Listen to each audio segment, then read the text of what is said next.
Everyone thinks the Hindenburg exploded because of hydrogen. They're wrong. Not exactly. The common narrative, fueled by iconic footage and dramatic radio commentary, paints a picture of a fiery, hydrogen-fueled inferno. But decades of investigation, a re-examination of the evidence, and a deeper understanding of the chemistry involved suggest something far more nuanced, and in many ways more terrifying. On May 6, 1937, the German airship LZ-129 Hindenburg, the pride of Nazi Germany's aviation fleet, arrived in Lakehurst, New Jersey after a transatlantic crossing. It was a routine journey, one of many that had cemented the airship's reputation as a luxurious, safe, and efficient way to travel. Passengers dined in comfort, enjoyed panoramic views from the promenade decks, and experienced a tranquility unimaginable in modern air travel. The Hindenburg wasn't just a machine.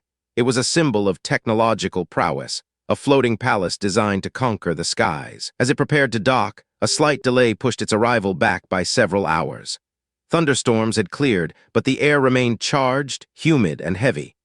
Ground crew waited, ropes in hand, beneath the colossal silver cigar as it maneuvered for its final approach. At precisely 7:25 p.m. Eastern Daylight Time, a small flickering flame appeared near the tail section, specifically around the area of gas cell number 4.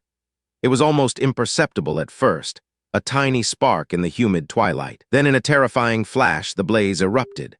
Flames, a brilliant, almost white-hot orange, consumed the tail, racing forward with astonishing speed along the ship's length.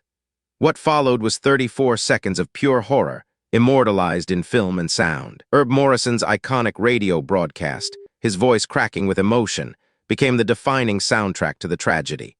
"Oh, the humanity!" His words, raw and unfiltered, conveyed the shock and disbelief of witnessing such a monumental disaster unfold in real time. Out of 97 people on board, 36 passengers, and 61 crew, 35 died. One ground crew member was also killed. Considering the ferocity of the fire, the survival rate was remarkably high, a testament to the crew's quick thinking and the rapid descent of the burning wreckage. The immediate conclusion, widely accepted for decades, was simple. The Hindenburg was filled with highly flammable hydrogen, and something ignited it. End of story. But that explanation, while plausible on the surface, glosses over crucial details and conflicting evidence. Germany, due to an American embargo on helium, was forced to use hydrogen for its airships. This choice certainly increased the risk, but hydrogen itself doesn't spontaneously combust.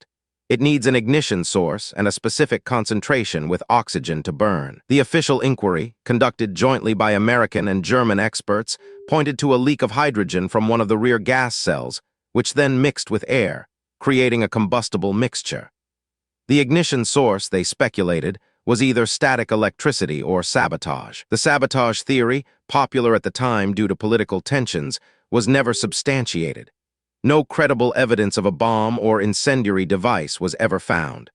The focus then shifted heavily to static electricity, a phenomenon known to be dangerous around hydrogen. However, later analysis, particularly by NASA scientist Addison Bain in the 1990s, challenged this long-held belief.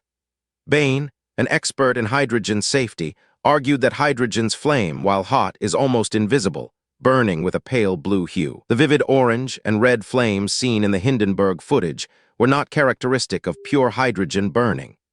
This crucial observation led Bain to hypothesize that the fire originated not from the hydrogen itself, but from the airship's outer skin. The Hindenburg's outer envelope was coated with a highly flammable material containing cellulose acetate butyrate and aluminum powder, designed to reflect sunlight and protect the inner gas cells.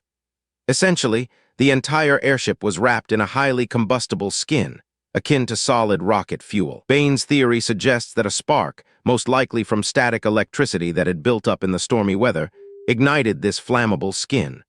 The fire would have then spread rapidly across the entire surface, causing the intense orange blaze.